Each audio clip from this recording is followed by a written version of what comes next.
इस यात्रा का मकसद है धन, धरती और धर्म को बचाना, अपने अस्तित्व को बचाना।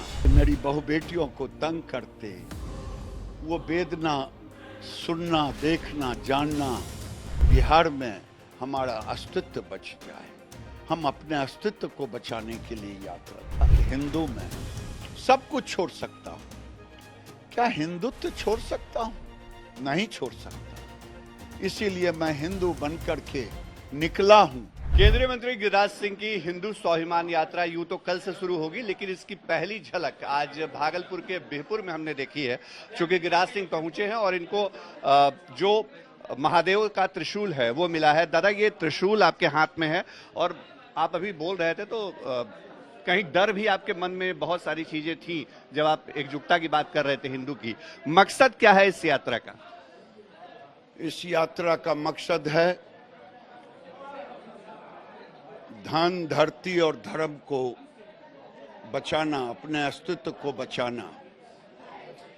धन रूपी धन है, घर द्वार है।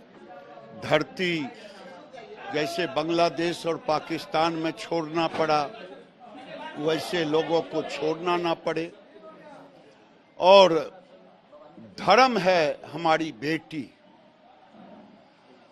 हमारी धर्म बेटी ही है।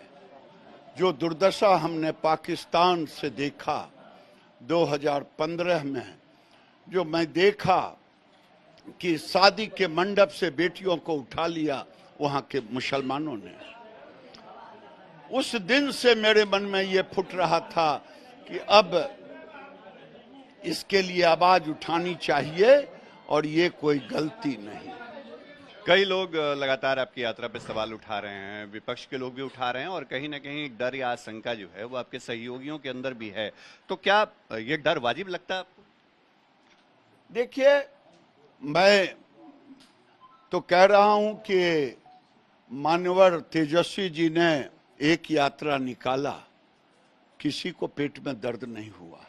लेकिन दूसरी यात्रा उन्होंने डर से ही बंद कर दिया, क्योंकि वो मुसलमानों को एकत्रित करने चले।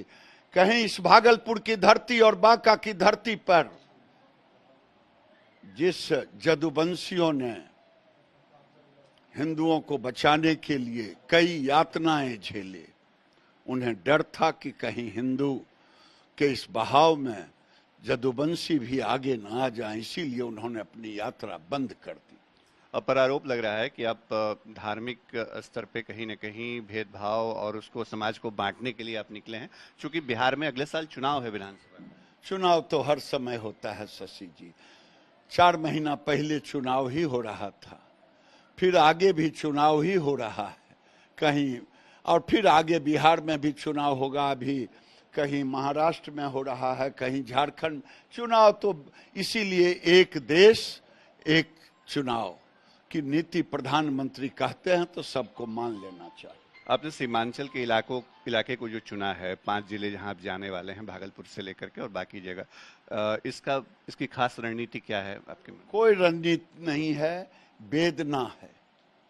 वेदना यही है कि आज किशनगंज में मैं 3 साल पहले गया था, वहां काली मंदिर में लोगों ने गाय का मांस फेंकते, कोई साधु संत जाता उसको तंग करते, मेरी बहु बेटियों को तंग करते।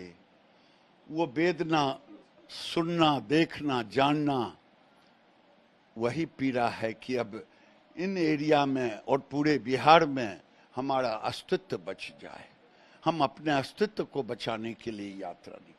हालांकि आपने पहले ही कहा था कि ये पार्टी के स्तर पे कार्यक्रम नहीं है, यात्रा आयोजन नहीं है, लेकिन फिर भी आपकी पार्टी के ने जिस तरह से नेतृत्व ने किनारा किया है, क्या सहयोगी दलों का थोड़ा दबाव भी है क्या गिरिराज सिंह जी?